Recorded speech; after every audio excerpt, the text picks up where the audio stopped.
ब्यासना और एकासना का पचकान। भाव के साथ और श्रद्धा के साथ ब्यासना का और एकासना का पचकान करने से 10 लाख साल की नरक का आयुष्य टूट जाता है।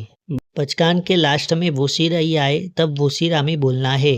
ब्यासना और एकासना का पचकान।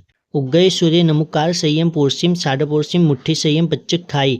उगय सूर्य चौव्यंपी आहारम अश्नम पानम खाइमम साइमम अणथणाभुगणम सहस्रागारणम पच्छन्न कालेनम दिशामोयनम साहुवैनयनम महत्रागारणम सव्वसमयवत्यागारणम विगयो पच्चक खाई अणथाणोगणम सहस्रागारणम लेवालेवनम गीर्थ संसठ्यनम उखित्त विवेगनम पडुच्च मखियानम पाइठावण्यागारणम महत्रागारणम सव्वसमयवत्यागारणम एकासनम ब्यासनम पच्चक खाई तिव्यंपी आहारम अश्नम खाइमम साइमम अणथाणोभुगणम सहस्रागारणम सागर्यागारणम आउंटन पसारणम गुरु अभुठानेनम पाइठावण्यागारणम महत्रागारणम सव्वसमयवत्यागारणम पानस्स लेवेणवा अलेवेणवा अच्छेनवा बहुलेवेणवा ससेथ्यनवा असेथ्यनवा वोसीरई।